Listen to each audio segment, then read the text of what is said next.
Bismillahirrahmanirrahim. Assalamualaikum warahmatullahi wabarakatuh. Alhamdulillahilladzi arsala rasulahu bil huda wa dinil haqq liyudhhirahu 'ala ad-dini kullihi wa kafaa billahi shahida. Asyhadu an la ilaha illallah wahdahu la syarika lah wa asyhadu anna Muhammadan 'abduhu wa rasuluhu alladzi la nabiyya wa la rasula ba'dahu. Allahumma shalli wa sallim ala sayyidina Muhammadin sallallahu alaihi wasallam wa ala alihi wa ashabihi wa dhurriyyatihi wa man ittaba'a hudahu amma ba'd. Qala ta'ala a'udzu billahi minasyaitonir rajim. Ya ayyuhalladzina amanu ittaqullaha haqqa tuqatih wa la tamutunna illa wa antum muslimun. Qala Rasulullah sallallahu alaihi wasallam, taraktu fiikum amrayn fa in tamassaktum bihima lan tadillu abadan, kitaballah wa sunnatan nabiy. Alhamdulillah atas izin Allah, hadirin ikhwan fillah azakumullah. Pagi ini kita hadir berkumpul menunaikan salah satu kewajiban syariat, melaksanakan ibadah salat subuh berjamaah, menunaikan kewajiban menuntut ilmu. Insyaallah menjadi bagian dari pemberat timbangan amal kebaikan kita di hadapan Allah Subhanahu wa taala. Salawat dan salam semoga terlimpah curah kepada baginda Rasulullah Muhammad sallallahu alaihi wasallam. Semoga kita semua mendapatkan syafaat dari beliau sallallahu alaihi wasallam. Para hadirin yang dirahmati Allah Subhanahu wa taala, pagi hari ini coba kita akan mengupas salah satu produk turunan yang sangat berkaitan erat dengan masa depan bangsa kita ke depan, masa depan umat Islam kita ke depan. Allah Taala berfirman dalam surah Al-Baqarah ayat 208, A'udzu billahi minasyaitonir rajim. Ya ayyuhalladzina amanu khudhu fis-silmi kaffatan wa la tattabi'u khutuwatish syaitan innahu lakum aduwwun mubin. Wahai orang beriman, masuklah kalian di dalam Islam itu, fis-silmi, di dalam Islam itu, kaffatan, secara menyeluruh, sempurna, komprehensif. Jangan dipilah-pilah, jangan dipilih-pilih, jangan diambil sebagian, ditinggal sebagian untuk tujuan duniawi, untuk mengikuti al-hawa. Dan jangan kalian mengikuti jejak langkah setan. Sesungguhnya setan itu musuh yang nyata bagi kalian. Ini berkaitan dengan salah seorang pemuka kaum Yahudi Madinah beserta beberapa pengikutnya yang masuk Islam saat itu, masih berangan-angan untuk menyelenggarakan hal-hal yang sebelumnya mereka lakukan sebelum masuk Islam, seperti mengagungkan hari Sabat, hari Sabtu, lalu kemudian mengharamkan makan kurma. Maka kemudian turunlah ayat ini sebagai teguran. Kalau sudah masuk Islam, tidak usah berangan-angan lagi pengen melakukan perayaan yang lain, melakukan amalan-amalan umat sebelumnya. Kerjakan saja seluruh syariat Islam itu secara sempurna. Ini juga pernah terjadi ketika Umar bin Khattab Al-Faruq radhiyallahu anhu. Beliau membawa beberapa lembar dari Taurat. Lalu Rasulullah tanya, apa itu wahai Umar? Ini lembaran Taurat yang isinya bagus sekali ya Rasulullah. Rasulullah dengan tegas mengatakan, kalaulah Isa ibnu Maryam itu masih hidup, maka dia pasti akan mengikuti agamaku saat ini. Dan barang siapa yang mendengar dakwahku, seruanku, lalu kemudian dia tidak mengikuti ajakanku, dia masuk neraka. Dia huwa min ahlin nar. Jadi siapapun itu setelah Rasulullah hadir diutus, maka mereka mesti masuk ke dalam Islam. Dan kalau sudah di dalam Islam, gak usah berangan-angan lagi pengen melakukan amalan-amalan umat di luar Islam. Sudah harus kafatan, harus menyeluruh, harus sempurna, harus komprehensif. Gak boleh lagi berangan-angan untuk melakukan hal-hal yang lain. Gak boleh lagi juga memilah-milah dan memilih-milih karena dorongan al-hawa, dorongan hawa nafsu. Jangan ikuti langkah setan. Itu yang dilakukan iblis laknatullah alaih. Giliran dia minta untuk dipanjangkan usia, lalu Allah kabulkan, dia senang. Giliran dia disuruh sujud kepada Nabi Adam alaihissalam, dia nggak mau. Karena dorongan Allah yang melahirkan istikbar, ketakaburan, kesombongan. Dorongan dari Allah. Wala tattabi'u khutuwati syaitan. Jangan diikuti itu langkah-langkah setan. Sama seperti ayat ya ayyuhalladzina amanu innamal khamru wal maisir wal ansab wal azlam rijsun min amali syaitan. Hai orang beriman, khamar minuman keras, perjudian, mengundi nasib, berkorban untuk berhala, rijsun, najis, haram, kotor, termasuk dari amal-amal syaitan. Maka jangan diikuti langkah-langkah syaitan itu. Jangan dipilah-pilah syaitan, jangan dipilih-pilih syaitan. Kalau dikiranya tidak akan menguntungkan hawa nafsunya, ditolak.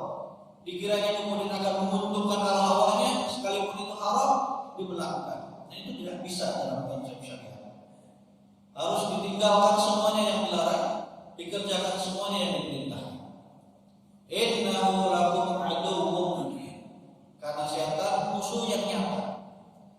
Dihukum setan, diturunkan Nabi Adam bersama ibunda Hawa ke dunia.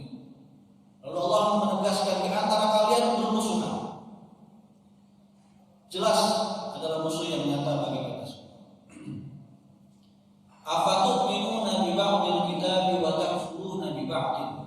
Kutipan Al-Baqarah ayat 80. Apakah kalian mengimani sebagian Alkitab tapi juga mengingkari sebagiannya? Fama jazaa'u may yaf'alu dzalika minkum illa khizyun fil hayatid dunya wa yaumal qiyamati yuradduna ila 'adzabil asyad. Barang siapa yang mengerjakan itu, maka dia mendapatkan kehinaan dalam hidupnya di dunia, dan di akhirat dia mendapatkan azab yang sangat pedih. Yang memilah-milah dan memilih-milih atas dasar hawa nafsu. Fa inna ma ya'murukum bis-su'i wal fahsya. Karena setan itu mengajak kepada kalian untuk berbuat buruk dan berbuat keji. Ini sudah tegas-tegas seperti itu. Karena dipastikan kalau kita mengikuti langkah-langkah setan, kecelakaan dan kerusakan. Maka berhati-hatilah kita terhadap perkara-perkara yang membuat kita mencoba-coba untuk memilah-milah dan memilih-milih syariat. Allah ini bukanlah azabullah. Termasuk pula kita harus menjadi bagian dari ketauhidan dan keimanan kita kepada Allah Subhanahu wa taala untuk melaksanakan ajaran Islam ini secara konsisten, secara konsekuen, juga secara komprehensif, menyeluruh. Adapun kita belum mampu melakukannya bukan karena kita menolak syariat itu, tapi karena kita belum mampu. Beda antara menolak dengan ketidakmampuan, itu jelas beda. Beda antara orang yang melakukan dosa karena dia sengaja melakukan itu dengan pengetahuannya, dan orang yang lupa atau orang yang belum paham terkait hukum tentang sesuatu. Jelas itu hukumnya berbeda. Orang yang meninggalkan sholat jika ada, karena dia tidak tahu bahwa sholat itu hukumnya wajib yang 5 kali sehari semalam, itu berbeda hukumnya dengan orang yang meninggalkan dengan sengaja sholat wajib dan dia mengetahui hukumnya bahwa hukum meninggalkan sholat wajib itu haram. Itu jelas berbeda konsekuensi hukum. Allah Taala berfirman dalam surah An-Nisa ayat 114, La khaira fi katsirin min najwa. Tidak ada kebaikan dari kebanyakan obrolan manusia, perbincangan manusia. Kita ngobrol-ngobrol gitu di pos roda kah, di mana. Kata Allah, itu kebanyakan obrolan manusia itu kebaikannya nggak banyak. Kalau udah ngobrol nyantai, kalau tidur itu, kata Allah nggak banyak ngomongnya bekerja itu. La khairu fi katsirin min najwa illa man amara bi shadaqatin aw ma'rufin aw islahin bainan nas. Kecuali di dalamnya ada ajakan, ada suruhan untuk bersedekah, untuk berbuat baik dan mengislahkan, mendamaikan di antara manusia. Baru ada manfaatnya obrolan orang-orang itu. Kita itu kalau lagi ngumpul itu. Karena kan biasanya yang diobrolkan di antaranya adalah pergunjingannya. Entah pergunjingannya tentang hal yang faktual, yang benar, atau pergunjingannya bagian dari gibah dan hasad gitu. Itu gak ada banyak baik-baiknya, kecuali dalam perkumpulan itu ada ajakan untuk bersedekah, ada ajakan untuk berbuat baik, dan ajakan untuk mendamaikan orang-orang yang sedang berselisih di antara manusia.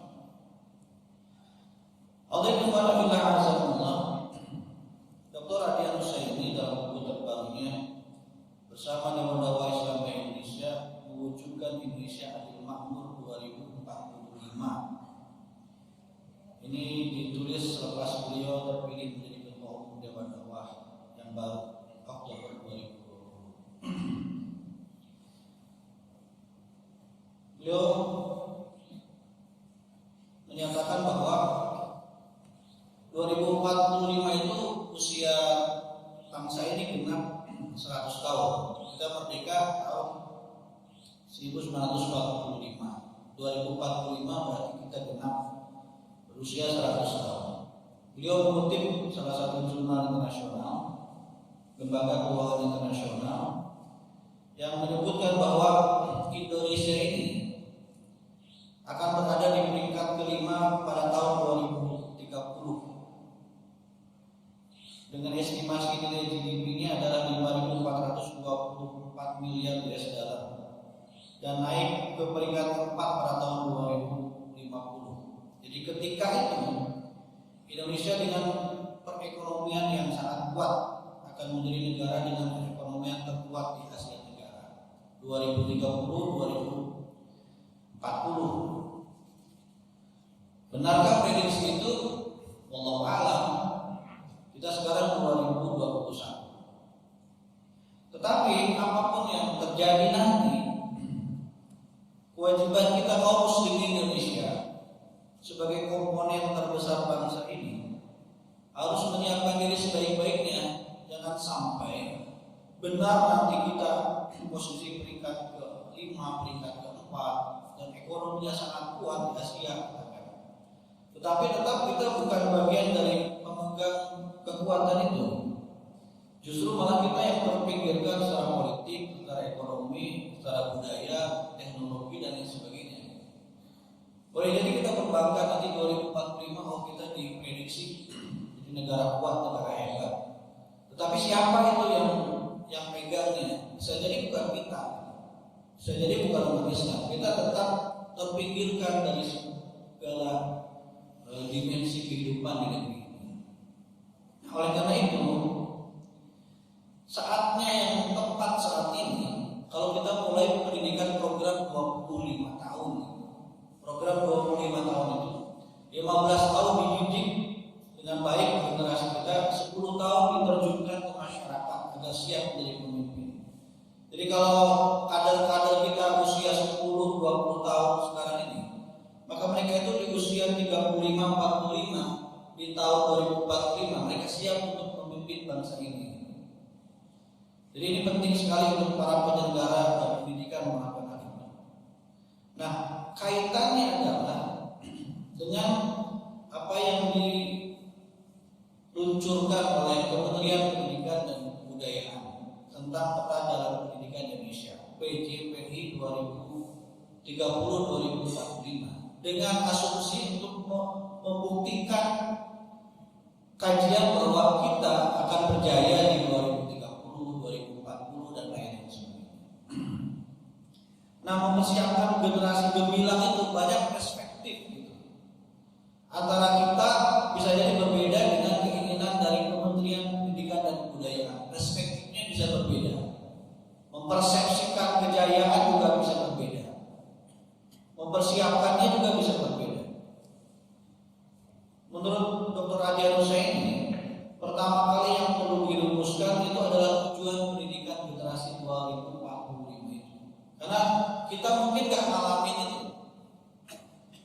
Tapi kalau kita nggak mempersiapkan anak didik kita untuk tahun 2045, ya berarti kita bersiap untuk mendapatkan pertanyaan dari Allah Subhanahu wa taala atas amanah yang diberikan kepada kita. Nah, menurut beliau secara umum ciri-ciri generasi unggul itu sudah dijelaskan dalam Al-Quran.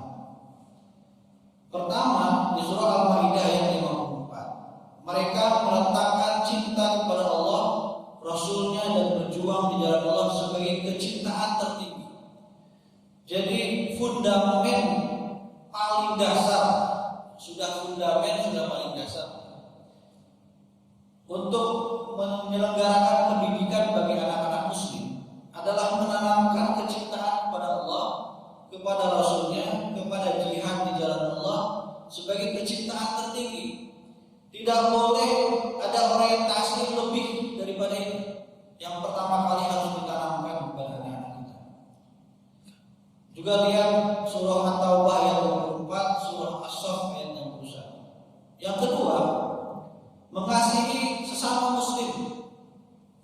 Ruhama bainahum asyidda'u 'alal kuffar ruhama bainahum. Tegas kepada orang-orang kafir, saling mengasihi di antara sesama muslim. Ini fundament yang kedua, asas yang kedua. Ketiga, punya sikap izah terhadap orang kafir. Punya keberanian, punya ketegasan, punya kebanggaan, tidak merasa inferior, tidak merasa lebih rendah daripada orang kafir. Keempat, selalu berjihad di jalan Allah.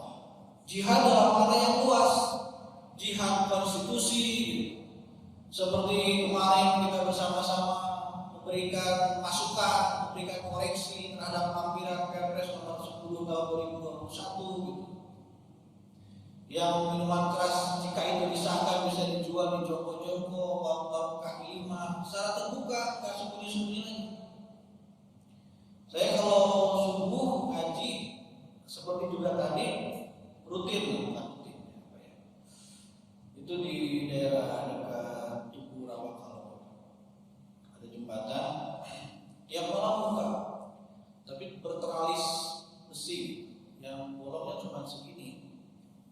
Itu anak-anak muda di situ ngantri malam-malam.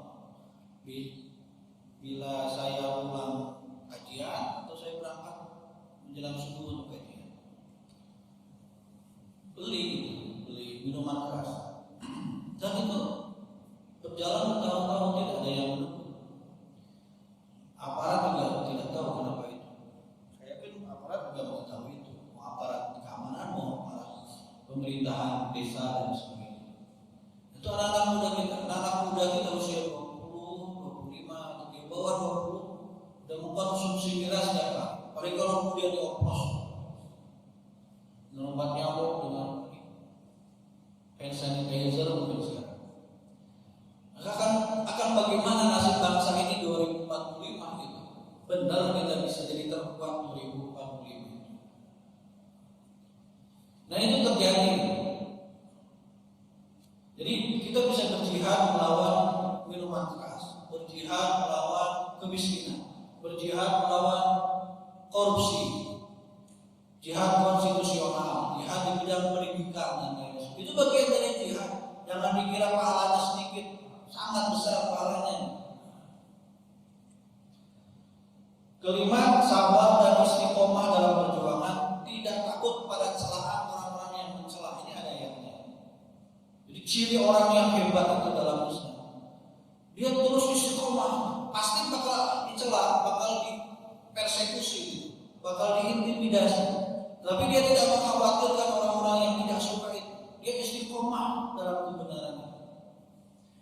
Nah ini beberapa asas yang harus kita mulai untuk memberikan didikan yang benar kepada generasi kita. Yang kalau usia mereka 10-20, yang usia 35-45 nya mereka lah yang akan memimpin negeri ini. Jika tidak kita siapkan, berarti generasi orang lain yang akan memimpin negeri ini. Generasi kita akan jadi hamba dari generasi orang lain. Itu saja hukumnya, hukum peradabannya seperti itu. Secara lebih rinci, ciri-ciri generasi unggul 2045 itu diturunkan jadi target-target kompetensi pendidikan seperti punya adab adab Islami. Adab itu bukan hanya soal sopan santun, bukan soal lain. Adab itu dari adab kepada Allah, adab kepada syariat, adab kepada Rasulullah.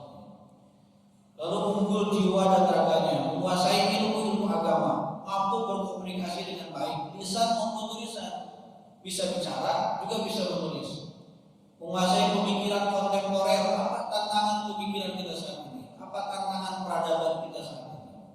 Lalu memiliki minimal satu skill yang diperlukan di masyarakat. Apa kecenderungannya?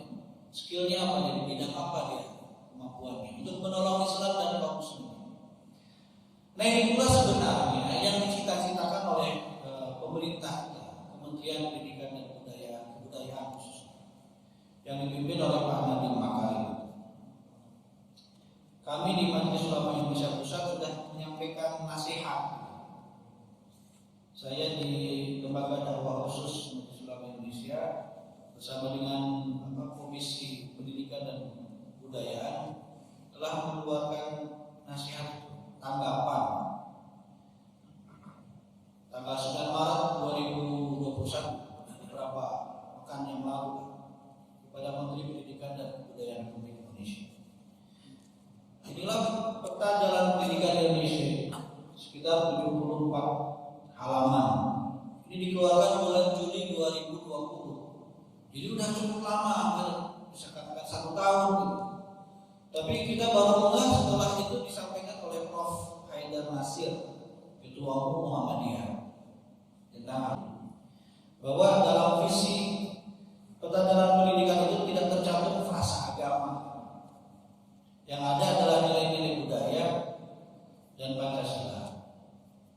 Ini yang kemudian menjadi kontroversi di tengah-tengah masyarakat.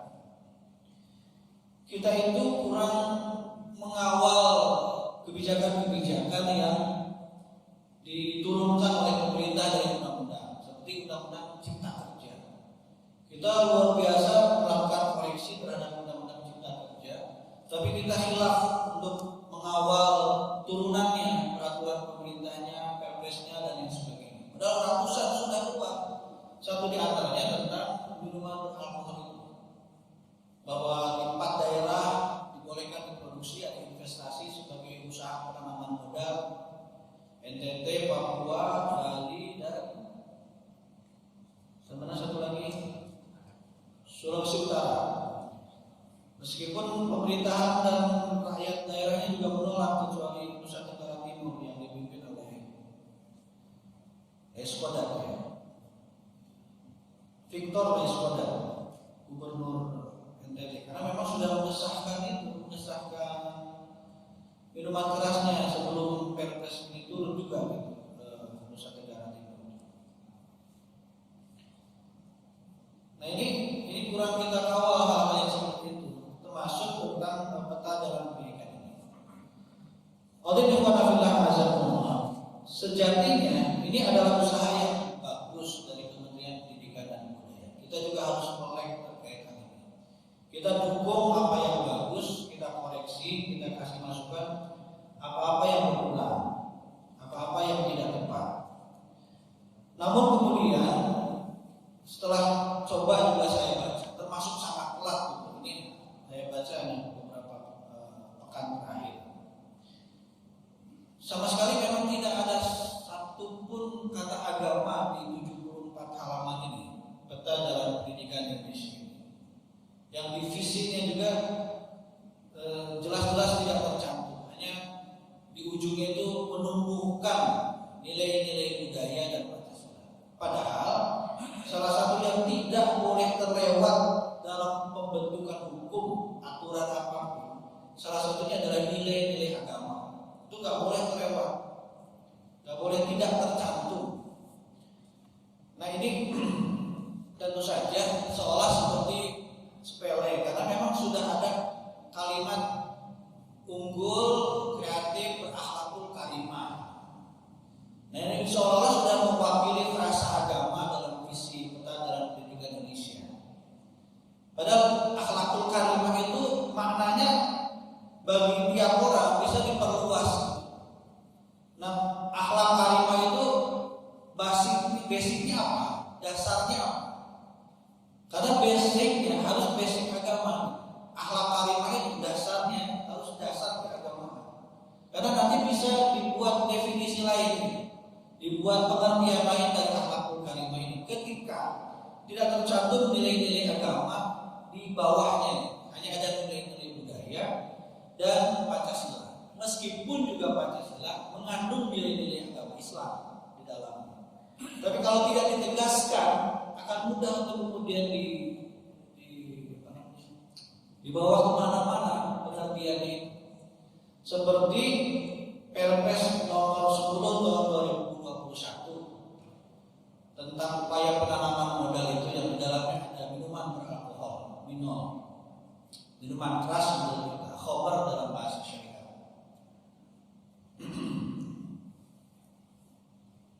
Itu kan disebut dengan memperhatikan kearifan lokal.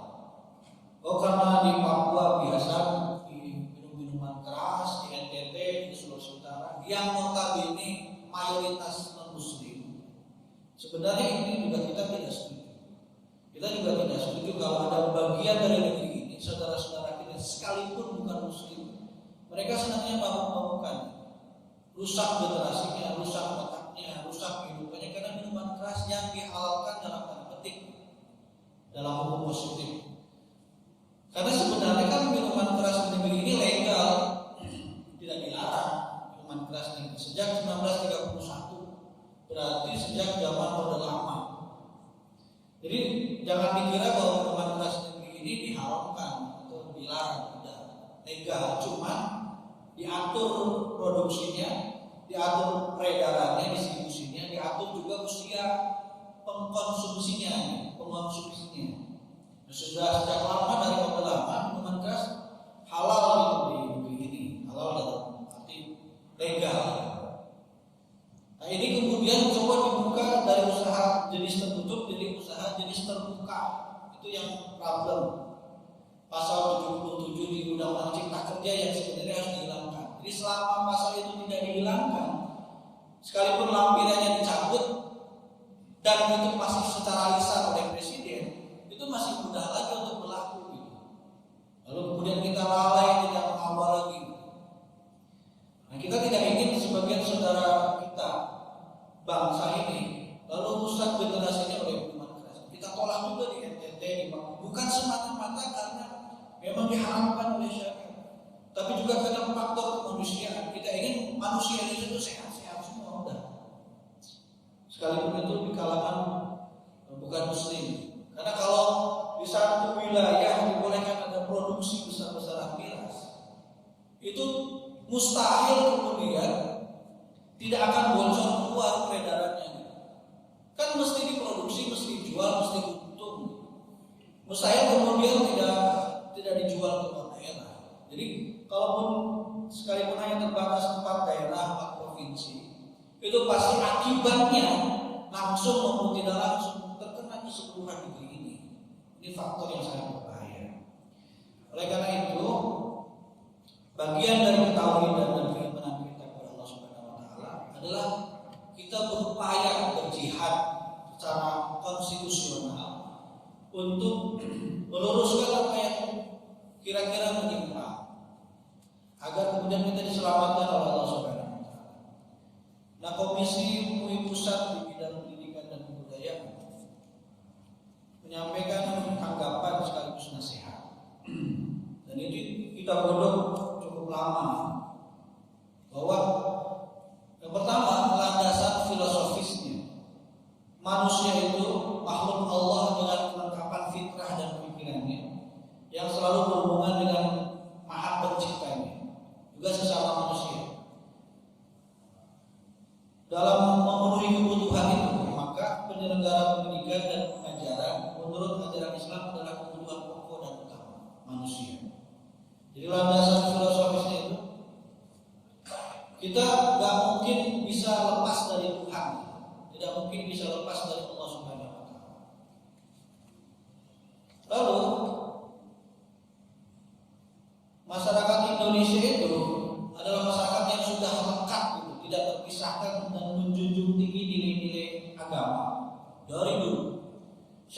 Islam ini sudah berlaku ratusan tahun lamanya sejak zaman kesultanan. Sebelum jadi Indonesia, Nusantara ini adalah negara-negara Islam. Dari Sabang sampai Merauke pernah ada negara-negara Islam, kesultanan Islam.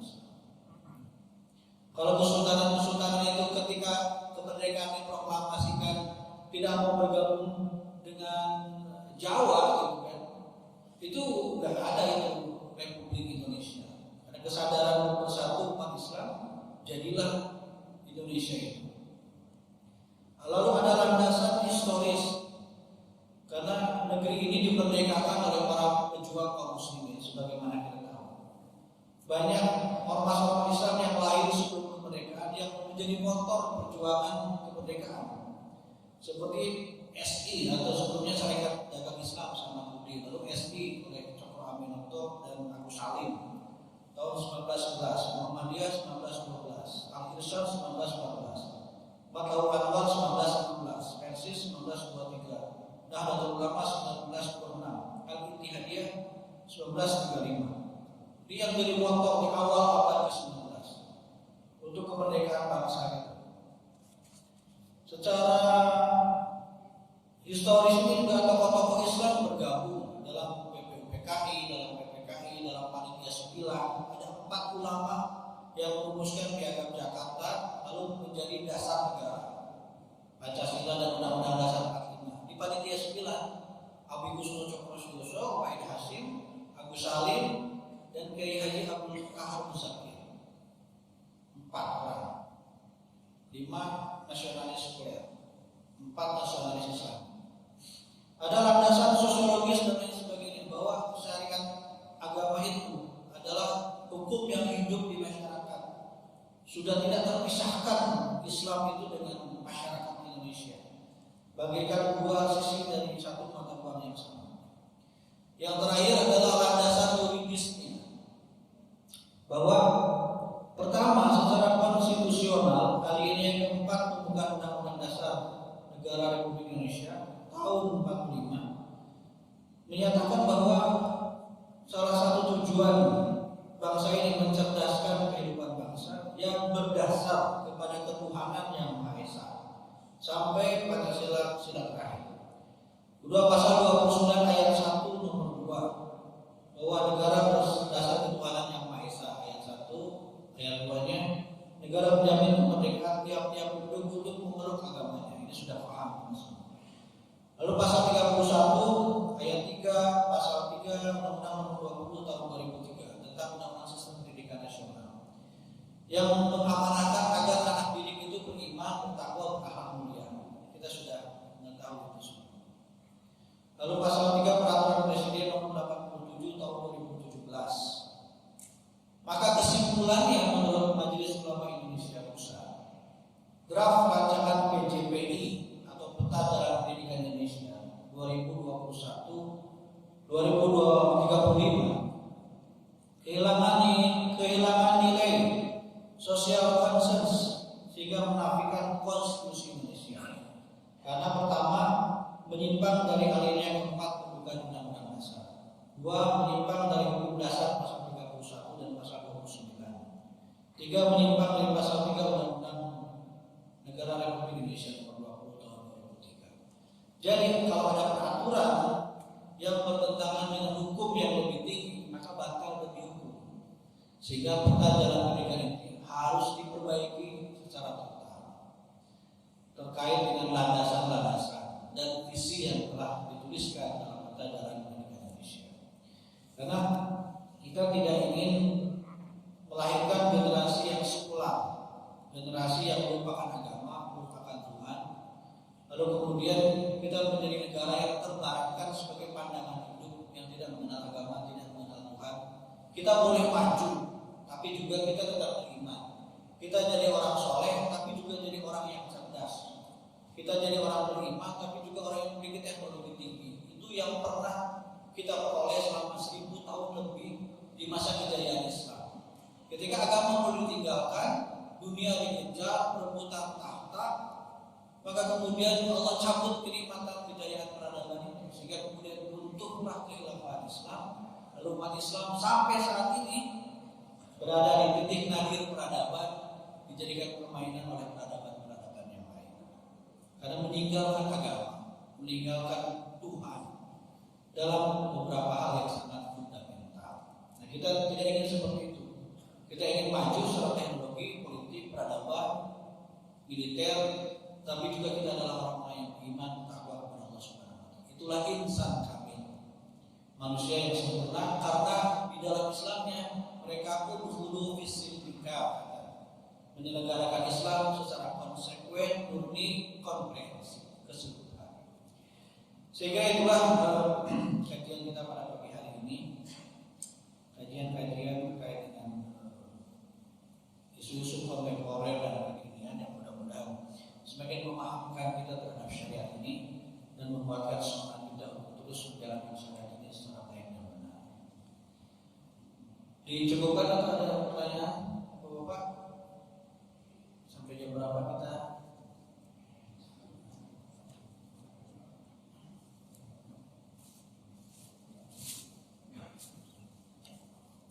Cukup? Baik, alhamdulillah. Ada Allah wa ya'min. Aku qouli hadza wa astaghfirullah li wa lakum.